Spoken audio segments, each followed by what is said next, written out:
Why do they attain it? Being wearied by the occurrence and dissolution of formations, they attain it thinking, let us dwell in bliss by being without consciousness here and now and reaching the cessation that is Nibbana. 31. 6. How does its attainment come about? It comes about in one who performs the preparatory tasks by striving with serenity and insight and causes the cessation of consciousness belonging to the base consisting of neither perception nor non-perception. One who strives with serenity alone reaches the base consisting of neither perception nor non-perception and remains there, while one who strives with insight alone reaches the attainment of fruition and remains there. But it is one who strives with both, and after performing the preparatory tasks, causes the cessation of consciousness belonging to the base consisting of neither perception nor non-perception, who attains it. This is in brief. 32. But the detail is this. When a bhikkhu who desires to attain cessation has finished all that has to do with his meal and has washed his hands and feet well, he sits down on a well-prepared seat in a secluded place. Having folded his legs crosswise, set his body erect, established mindfulness in front of him, he attains the first jhana, and on emerging he sees the formations in it with insight as impermanent, painful, not self. 33. This insight is threefold: as insight that discerns formations, insight for the attainment of fruition, and insight for the attainment of cessation. Herein, insight that discerns formations, whether sluggish or keen, is the proximate cause only for a path. Insight for the attainment of fruition, which is only valid when keen, is similar to that for the development of a path. Insight for the attainment of cessation is only valid when it is not over sluggish and not over keen. Therefore he sees those formations with insight that is not over sluggish and not over keen. 34. After that, he attains the second jhana, and on emerging he sees formations with insight in like manner. After that, he attains the third jhana, etc. After that, he attains the base consisting of boundless consciousness, and on emerging he sees the formations in it in like manner. Likewise he attains the base consisting of nothingness. On emerging from that he does the fourfold preparatory task, that is to say, about a. non-damage to others' property, b. the community's waiting, c. the master's summons, and d. the limit of the duration. 706. 35. A. Herein, non-damage to others' property refers to what the bhikkhu has about him that is not his personal property, a robe and bowl, or a bed and chair, or a living room, or any other kind of requisite kept by him but the property of various others. It should be resolved 14 that such property will not be damaged, will not be destroyed by fire, water, wind, thieves, rats, and so on. Here is the form of the resolve: during these 7 days let this and this not be burnt by fire, let it not be swept off by water, let it not be spoiled by wind, let it not be stolen by thieves, let it not be devoured by rats, and so on. When he has resolved in this way, they are not in danger during the 7 days. 36. If he does not resolve in this way, they may be destroyed by fire, etc., as in the case of the elder Mahanaga. The elder, it seems, went for alms into the village where his mother, a lay follower, lived. She gave him rice gruel and seated him in the sitting hall. The elder sat down and attained cessation. While he was sitting there the hall caught fire. The other bhikkhus each picked up their seats and fled. The villagers gathered together, and seeing the elder, they said, "What a lazy monk! What a lazy monk!" The fire burned the grass thatch, the bamboos and timbers, and it encircled the elder. People brought water and put it out. They removed the ashes, did repairs 15 scattered flowers, and then stood respectfully waiting.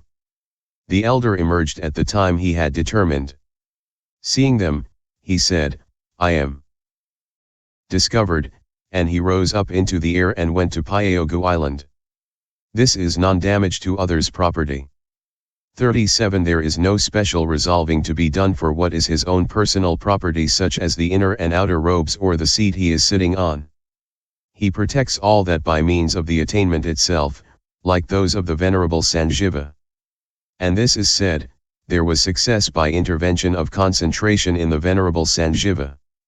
There was success by intervention of concentration in the Venerable Sariputta, Payas I 212, c. 12.30. 38. B. The community's waiting is the community's expecting. The meaning is, till this bhikkhu comes there is no carrying out of acts of the community.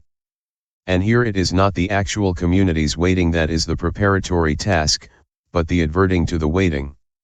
So it should be adverted to in this way: while I am sitting for 7 days in the attainment of cessation, if the community wants to enact a resolution, etc., I shall emerge before any bhikkhu comes to summon me.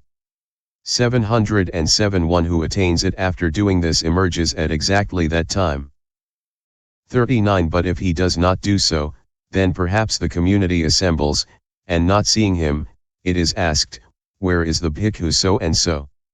They reply, "He has attained cessation."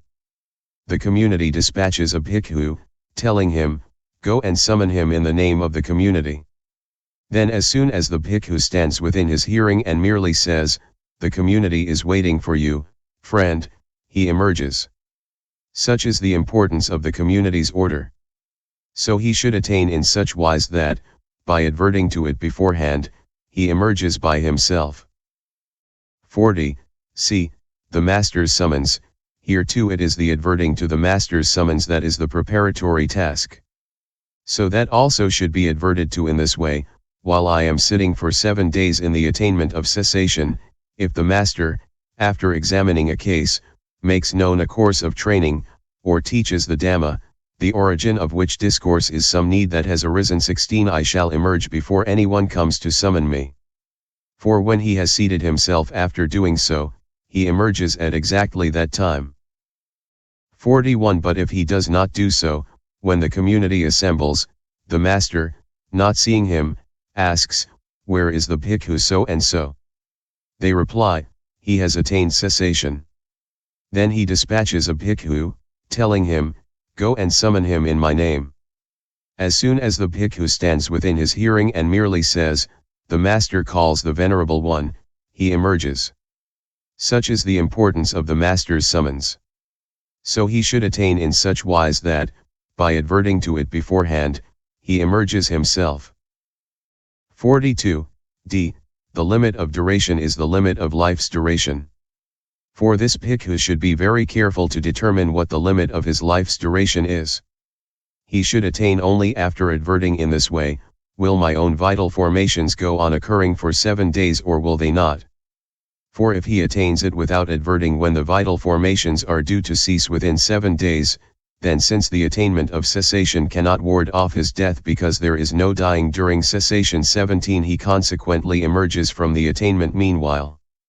So he should attain only after adverting to that. For it is said that while it may be permissible to omit adverting to others, this must be adverted to. 43 Now, when he has thus attained the base consisting of nothingness and emerged and done this preparatory task, he then attains the base consisting of neither perception nor non-perception. Then after 1 or 2 turns of consciousness have passed, he becomes without consciousness, he achieves cessation. But why do consciousnesses not go on occurring in him after the 2 consciousnesses? Because the effort is directed to cessation. For this bhikkhu's mounting through the 8 attainments, coupling together the states of serenity and insight, 708 is directed to successive cessation, not to attaining the base consisting of neither perception nor non-perception. So it is because the effort is directed to cessation that no more than the 2 consciousnesses occur. 44 But if a bhikkhu emerges from the base consisting of nothingness without having done this preparatory task and then attains the base consisting of neither perception nor non-perception, he is unable then to become without consciousness, he returns to the base consisting of nothingness and settles down there. 45 And here the simile of the man and the road not previously traveled may be told. A man who had not previously traveled a certain road came to a ravine cut by water, or after crossing a deep morass he came to a rock heated by a fierce sun. Then without arranging his inner and outer garments, he descended into the ravine but came up again for fear of wetting his belongings and remained on the bank, or he walked up onto the rock but on burning his feet he returned to the near side and waited there. 46 Herein, just as the man, as soon as he had descended into the ravine, or walked up onto the hot rock, turned back and remained on the near side because he had not seen to the arrangement of his inner and outer garments, so too as soon as the meditator has attained the base consisting of neither perception nor non-perception, he turns back and remains in the base consisting of nothingness because the preparatory task has not been done. 47 Just as when a man who has traveled that road before comes to that place, he puts his inner garment on securely, and taking the other in his hand, crosses over the ravine, or so acts as to tread only lightly on the hot rock and accordingly gets to the other side, so too, when the bhikkhu does the preparatory task and then attains the base consisting of neither perception nor non-perception, then he achieves cessation, which is the other side, by becoming without consciousness. 48. 7. How is it made to last? It lasts as long as the time predetermined for its duration, unless interrupted meanwhile by the exhaustion of the lifespan, by the waiting of the community, or by the master's summons. 49. 8. How does the emergence from it come about? The emergence comes about in two ways thus, by means of the fruition of non-return in the case of the non-returner, or by means of the fruition of arahantship in the case of the arahant. 50. 9. Towards what does the mind of one who has emerged tend? It tends towards Nibbana.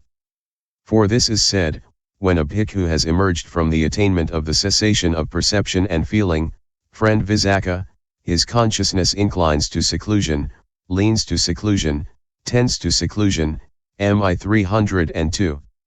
709. 51. X.